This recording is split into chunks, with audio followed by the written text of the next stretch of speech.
घोटकी जिले के आदलपुर में प्यार जो परणो कंदड़ नौजवान के घर ते पुलिस कड़की पई। नौजवान के वारिसन पारा पुलिस के अदालती दस्तावेज ॾेखारिया विया, पोइ भी पुलिस 3 ॼणनि खे खंबे खणी वई है।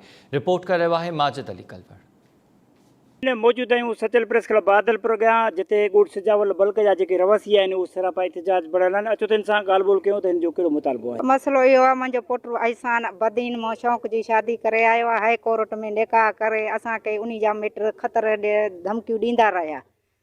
तंहिंमें हाई कोर्ट में बि दू बदू जो फ़ैसिलो करे आयासीं, उन्हनि जा बयान वठी ॾेई आयासीं। असांखे पोइ अॼु चढ़ाई करे रुशवा ते आदलपुर जी पुलिस चढ़ाई करे असां ते घर ते हमिलो करे असांजा रोक रक़म पैसा माई अकीता खे ज़ोरी गाॾी में वठी भाकुर विधी ज़ोरी रड़ियूं कंदे दाह कंदे माई खे सटियऊं।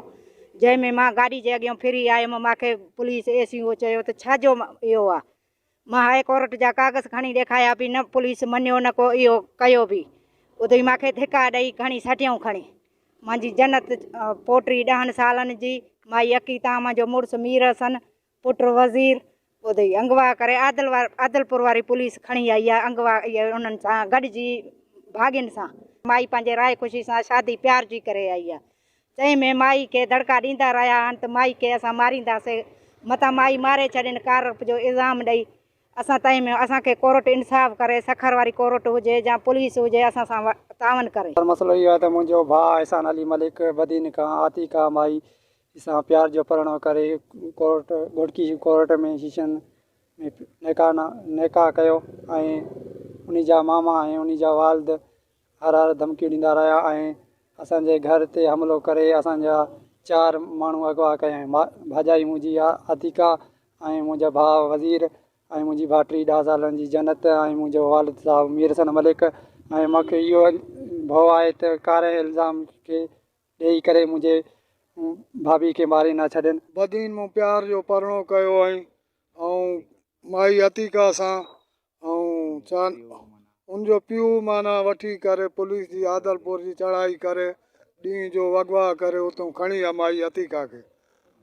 सोन बोन ज़ेवर हुयसि, रोक रक़म हुयसि, पुर करे अगवा 2 डाजा पुलिस जूं हुयूं, हिकु सेवल कार हुई, 3 गाॾियूं उन्हनि खे अगवा करे अगमाल करे खणी विया आहिनि। धमकियूं ॾियनि था त असां कारो करे मारे छॾींदासीं अतीका खे। असांखे इहो आहे त असांखे माना इंसाफ़ खपे, माना हाई कोर्ट इंसाफ़ करे असांखे पंहिंजो माना मदद करे असांखे माना छॾाए ॾे। जी नाज़रीन, मौजूद ॻोठनि सां ॻाल्हि ॿोल कईसीं, जंहिंजो चवणु त असांजो जेको नौजवान अहसान उल्ला मलिक जे बदी जी नारी अतीका सां पसंदि परणो कयो, जंहिंजे करे जेका दुर्जा जेके जवाबदार आहिनि उहे आदलपुर पुलिस खे ॻोड़ी रिश्वत एवज़ असांजे घर अंदरि दाख़िल थी घर जो तक़दुस पामाल करण बाद असांजे माण्हुनि खे मुबैना अगवा करे खणी विया आहिनि। आदलपुर पुलिस जॾहिं त हुन सां बिठ पढ़ण लाइ जॾहिं त असां आदलपुर थाणे ते NC या FIR दाख़िल करण लाइ पहुतासीं त आदलपुर पुलिस उहा बि न वरिती। हिननि high court Sukkur शीशन court Ghotki SSP Ghotki DIG Sukkur खां मुतालबो कयो आहे त बसर जवाबदारनि ख़िलाफ़ कानूनी कार्रवाई करे असांजा अगवा थियल माण्हुनि खे बाज़ियाब करे जेको सामान आहे उहे वापसि कराए ॾिनो वञे। कैमरामैन मोहम्मद ईसा कोलाजी सां गॾु माजिद अली कलवड़, टाइम न्यूज़ आदलपुर।